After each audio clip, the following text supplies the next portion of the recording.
ولا یعصینک فی معروف فبایعہن واستغفر لہن اللہ ان اللہ غفور رحیم۔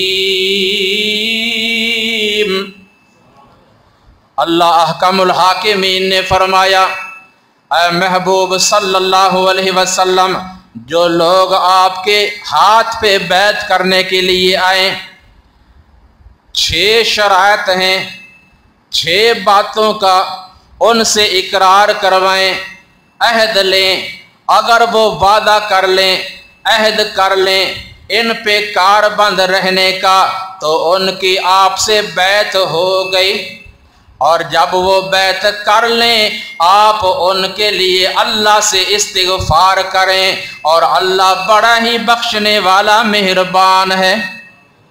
وہ 6 شرائط کیا ہیں؟ یاد کر لیں، اگر ہم بھی ان کو یاد کر کے ان پہ کار بند رہنے کا عزم کر لیں، وعدہ کر لیں، گویا ہماری بھی اللہ اور اس کے رسول صلی اللہ علیہ وسلم کے ساتھ بیعت ہوگی۔ بیعت کے معنی ایک پختہ گہرا تعلق جوڑنا۔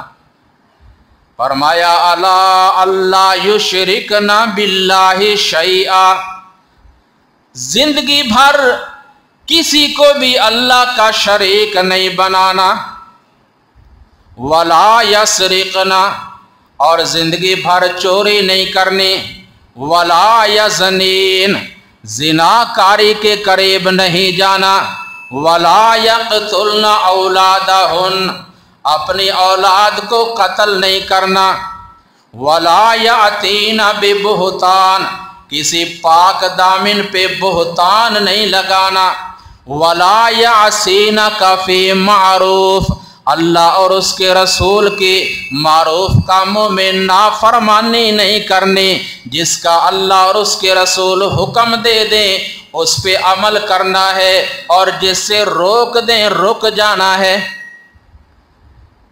آپ نے مردوں سے بھی انہی شرائط پہ بیعت لی اور عورتوں سے بھی، لیکن فرق کیا ہے؟ ام المؤمنین سیدہ عائشہ رضی اللہ تعالی عنہا فرماتی ہیں، نبی علیہ السلام جب مردوں سے بیعت لیتے ان کے ہاتھ اپنے ہاتھ پہ رکھواتے، وعدہ لیتے، لیکن آپ نے کسی عورت کا ہاتھ اپنے ہاتھ پہ نہیں رکھا۔ عورت سے آپ صرف زبان سے اور پردے کی آڑ میں ہی اقرار لیا کرتے تھے۔ عورت کا زبان سے اقرار کر لینا ہی کافی ہے، اور یہی اس کی بیعت ہے۔ اور صحیح بخاری میں حضرت عبادہ ابن صامت رضی اللہ تعالیٰ عنہ فرماتے ہیں کہ نبی علیہ السلام نے ہم سے ان 6 شرائط پہ بیعت لی، اور بیعت لینے کے بعد آپ نے فرمایا تم میں سے جو شخص ان باتوں پہ پورا اترے گا، ان کے خلاف ورزی نہیں کرے گا، بیعت کو نہیں توڑے گا، اس کے بدلہ میں اللہ اسے کیا عطا فرمائیں گے؟ جہنم سے آزادی اور جنت کا داخلہ۔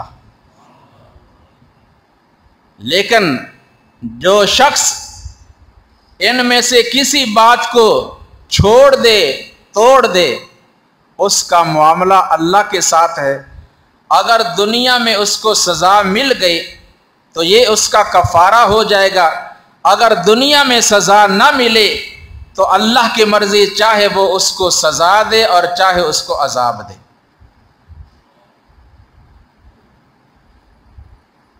تو فتح مکہ کا یہ عمل مکمل ہوا۔ ایک اور آزمائش آئی نبی علیہ السلام اور مسلمانوں پر۔ ادھر کچھ اڑیل قبائل جن میں بنو حوازن اور بنو ثقیف کے لوگ تھے، جو طائف میں رہنے والے، اور طائف کے لوگ آپ کو پتہ ہے کتنے سخت اور کتنے سنگ دل لوگ تھے۔ جب انہیں یہ معلوم ہوا نا کہ محمد صلی اللہ علیہ وسلم نے مکہ فتح کر لیا ہے اور مکہ کے ارد گرد جو بت نصب ہیں انہیں بھی توڑوا رہے ہیں اور آگے بڑھتے جا رہے ہیں، جمع ہوئے اور کہنے لگے قبل اس کے کہ وہ ہمارے علاقہ میں آئیں ہم جا کر ان پہ حملہ کرتے ہیں، ان پہ یلغار کر دیتے ہیں۔ تیاری شروع کر دی۔ آپ صلی اللہ علیہ وسلم کو ان کی تیاری کا علم ہوا۔ آپ نے اپنے صحابہ کرام رضوان اللہ تعالی علیہم اجمعین کو حکم دیا کہ قبل اس کے کہ وہ یہاں ہم تک آئیں ہم ان کے علاقہ میں جا کر اپنا دفاع کرتے ہیں اور ان کی قوت، ان کی شان و شوکت کو توڑ دیتے ہیں۔ آپ صلی اللہ علیہ وسلم کے حکم پہ صحابہ کرام جو 10,000 کی تعداد میں مدینہ سے آئے تھے وہ بھی تیار ہو گئے اور 2,000 یہاں مکہ سے اور مل گئے جو نئے نئے مسلمان ہوئے تھے۔ 10 اور 2,000 کتنے ہوئے؟ کل 12,000 کی تعداد۔ اور ادھر بھی ہزاروں کی تعداد میں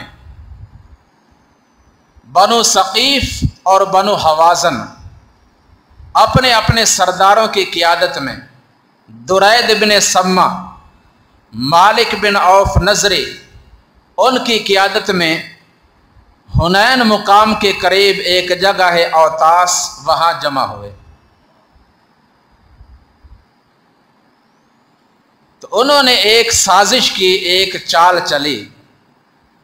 ان کے سردار مالک بن عوف نے کہا تم راستوں میں، گڑیوں میں اور جہاں تنگ جگہ ہیں، جو درے ہیں، وہاں چھپ کر بیٹھ جاؤ۔ جو ہی محمد صلی اللہ علیہ وسلم اور اس کے ساتھیوں کا یہاں سے گزر ہوگا نا تو اچانک حملہ کر دینا۔ کمین گاہیں بنائیں، مورچے بنائے، وہاں چھپ کر بیٹھ جاتے ہیں۔ اور ادھر سے رسول اللہ صلی اللہ علیہ وسلم سفر شروع کرتے ہیں۔ مکہ سے نکلے، طائف کے راستہ پہ جا رہے ہیں۔ راستہ میں ایک قوم کے پاس سے گزر ہوا، انہوں نے اپنے لیے ایک درخت منتخب کیا ہوا تھا، بیری کا درخت، اور اس کے ساتھ کچھ کپڑے وغیرہ لٹکائے ہوئے تھے، یعنی درخت کو بڑا سجایا ہوا تھا۔ اسے کہتے تھے ذات انوات۔ کیا کہتے تھے؟ ذات انوات۔ جس طرح اب بھی ہمارے بعض مسلمان درختوں کو متبرک سمجھتے ہیں، یہ فلاں سرکار کا درخت ہے، خبردار اس سے ٹہنی نہ توڑنا، اس کو چھیڑنا نہیں، یہ بڑا مبارک درخت ہے۔ بڑے بڑے عقائد اور نظریات ہیں، لیکن اسلامی شریعت میں ایسی باتیں شرک اور بدعات پہ مبنی ہیں۔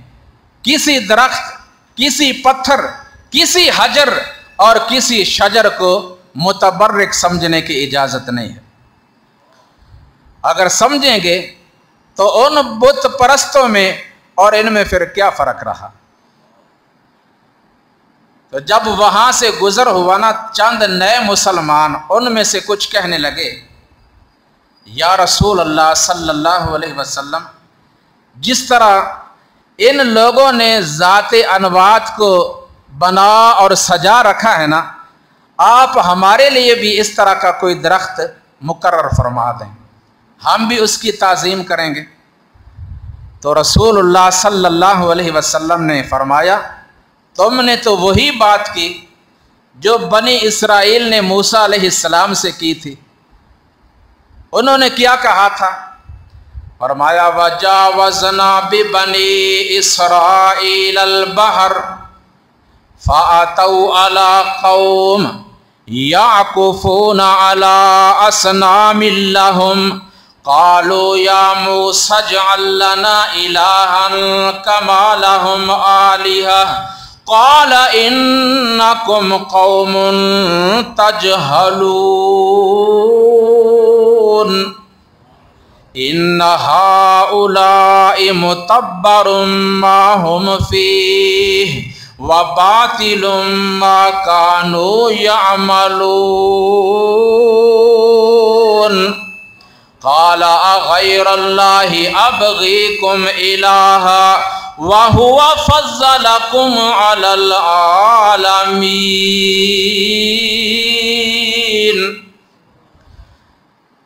جب بنی اسرائیل کے لوگ دریا کو عبور کرنے کے بعد آگے جا رہے تھے، راستہ میں ایک قوم کے پاس سے گزر ہوا جنہوں نے ایک بت رکھا ہوا تھا اور اس کے ارد گرد اعتکاف کی شکل میں بیٹھ کر اس کی تعظیم کر رہے تھے۔ بنی اسرائیل میں سے چند لوگ کہنے لگے، اے موسیٰ علیہ السلام، جس طرح ان لوگوں نے ایک الہ بنا رکھا ہے آپ بھی ہمارے لیے بنا دیں۔ تو موسیٰ علیہ السلام فرمانے لگے، بے شک تم جاہل لوگ ہو، یہ جہالت کی بات ہے، یہ ایمان کے خلاف ہے۔ بے شک یہ لوگ اور جو کچھ یہ اعمال کر رہے ہیں سب کے سب باطل ہیں، یہ بیکار ہیں، یہ ضائع ہو جانے والے ہیں۔ کیا میں اللہ کے سوا تمہارے لیے کوئی اور معبود تلاش کروں؟ حالانکہ اس اللہ نے تمہیں پیدا کیا ہے اور اسی نے تمہیں جہان کی دوسری مخلوقات پر فضیلت عطا فرمائی ہے۔ تو نبی علیہ السلام نے فرمایا کہ تم نے بھی وہی بات کی جو انہوں نے کی تھی۔ آگے چلے، اب مسلمانوں میں سے کچھ لوگ یہ دیکھتے ہیں بہت بڑا لشکر ہے، ہزاروں کی تعداد میں۔ چند مسلمان آپس میں کہنے لگے کہ جب ہم تھوڑے تھے 313 تھے، ہمارا دوسرے لوگ ہمارے دشمن ہمارا مقابلہ نہ کر سکے، ہم تھوڑے ہونے کے باوجود ان پہ غالب آ گئے، لیکن اب یہاں ہم ہزاروں کی تعداد میں ہیں، اب تو یہ ہو سکتا ہی نہیں کہ دشمن ہم پہ غالب آ سکے، اب تو یقینی غلبہ، کامیابی، فتح ہماری ہی ہوگی۔ لیکن ایسی باتیں اللہ کو پسند نہیں ہیں۔ اللہ نے ان کی اس بات کو پسند نہ کیا، اس طرح کا بولنے سے اللہ نے منع کیا ہے۔ تم تھوڑے ہو یا زیادہ، اپنے شان و شوکت پہ، اپنے قوت پہ، اپنے کثرت تعداد پہ فخر مت کرو، ہر وقت ہمیشہ اللہ سے ڈرو اور اس پہ توکل کرو۔ ہوا کیا؟ آگے بڑھے، جہاں پہنچنا تھا پہنچ رہے ہیں۔ حسب پروگرام بنو ثقیف اور بنو حوازن کے لوگوں نے اچانک ایک دم حملہ کر دیا، تیر برسانے شروع کر دے، اور مسلمان ادھر ادھر بکھنے لگے، کیونکہ ابھی میدان میں نہیں پہنچے تھے، صف بندی نہیں ہوئی تھی، تیاری نہیں تھی، ابھی تو جا ہی رہے ہیں، تلواریں میان میں ہیں، تیر ترکش دانوں میں ہیں، اچانک حملہ ہوا، تیر برسے، ادھر ادھر بکھر گئے۔ رسول اللہ صلی اللہ علیہ وسلم اور آپ کے ساتھ صرف تقریباً 80 مسلمان انصار اور مہاجرین میں سے باقی رہے، لیکن آپ صلی اللہ علیہ وسلم اور آپ کے یہ چند ساتھی جمے رہے، ڈٹے رہے، اور اس موقع پہ آپ صلی اللہ علیہ وسلم فرما رہے تھے، انا ابن عبد المطلب، انا ابن عبد المطلب، انا النبی لا کذب، میں اللہ کا سچا نبی ہوں، جھوٹا نبی نہیں ہوں، میں دوڑنے والا بھاگنے والا نہیں ہوں، میں عبد المطلب کا بیٹا ہوں۔ انا ابن عبد المطلب، اور آپ کے چچا عباس اور ابو سفیان آپ کی سواری کی لگام تھامے کھڑے رہے، اور پھر آپ نے حکم دیا چچا عباس لوگوں کو آواز دو، ان کو بلاؤ، اے بیت رضوان والو، اے درخت کے نیچے بیعت کرنے والو، آ جاؤ واپس۔ تھوڑی ہی دیر میں جو لوگ ادھر ادھر بکھرے تھے نا فوراً جمع ہو گئے، اور پھر ڈٹ کر مقابلہ ہوا۔ آپ صلی اللہ علیہ وسلم نے زمین سے مٹی کی ایک مٹھی اٹھائی اور دشمن کی طرف پھینکی اور فرمایا شاہت الوجوہ۔ آپ نے جو ہی مٹی کی مٹھی ان کی طرف پھینکی، اللہ نے اس مٹی کو تمام کفار کی آنکھوں میں پہنچا دیا اور ان کے دلوں میں رعب ڈال دیا۔ اللہ نے مسلمانوں کو اور اپنے نبی صلی اللہ علیہ وسلم کو ان پہ غالب فرما دیا، اور پھر فرمایا لَقَدْ نَصَرَكُمُ اللَّهُ فِي مَوَاطِنَ كَثِيرَةٍ وَيَوْمَ حُنَيْنٍ، یقیناً اللہ نے بہت سے میدانوں میں اور حنین میں اے مسلمانوں تمہاری مدد کی۔ اِذْ أَعْجَبَتْكُمْ كَثْرَتُكُمْ، جب تمہیں تمہاری تعداد کثرت نے تعجب میں ڈال دیا تھا، تم سمجھنے لگے ہم بہت زیادہ ہیں، آج کوئی ہم پہ غالب آ نہیں سکتا، لیکن فَلَمْ تُغْنِ عَنْكُمْ شَيْئًا، شروع میں کوئی بھی چیز تمہارے کام نہ آئی۔ وَضَاقَتْ عَلَيْكُمُ الْأَرْضُ بِمَا رَحُبَتْ، اور زمین اپنے فراخی کے باوجود تم پہ تنگ ہو گئی، تمہیں اس وقت سوچا ہی نہیں، سمجھ ہی نہیں آئی ہم کیا کریں اور کدھر جائیں۔ ثُمَّ وَلَّيْتُمْ مُدْبِرِينَ، اور تم ایک دفعہ میدان چھوڑ کر ادھر ادھر بکھر گئے۔ ثم انزل اللہ سکینتہ علی رسولہ وعلی المؤمنین، پھر اللہ نے آسمان سے اپنے نبی پر اور ایمان والوں پر سکینت نازل فرمائی، اور ان کی مدد کے لیے اللہ نے فرشتے اتار دیے، اور اللہ نے کافروں کو عذاب میں مبتلا کیا، اور جو ادھر ادھر بکھرے تھے اللہ نے ان سب کو معاف کر دیا، کیونکہ اللہ بڑا غفور الرحیم ہے۔ تو یہاں دشمن کے تقریباً 70 آدمی قتل ہوئے، اور 6000 ان کے مرد اور عورتیں قیدی بنے، اور تقریباً 24,000 اونٹ اور 40,000 بکریاں اور بہت سا سونا اور چاندی مسلمانوں کو بطور غنیمت ملا۔ یہ مدد، یہ نصرت اللہ کی طرف سے تھی۔ اللہ فرماتے ہیں اگر تم مجھ پہ توکل کرو اور ڈٹ کر جم کر دشمن کا مقابلہ کرو گے تو یقیناً اللہ تعالیٰ تمہاری اسی طرح مدد فرمائیں گے جس طرح فتح مکہ کے موقع پر اور یوم حنین والے دن اللہ نے اپنے نبی اور مسلمانوں کی تھی۔ اللہ تبارک و تعالی ہمیں صحیح معنوں میں دین اسلام کی قدر کرنے کی، اسے سمجھ کر اس پہ عمل کرنے کی توفیق عطا فرمائے۔ وما علی الا البلاغ۔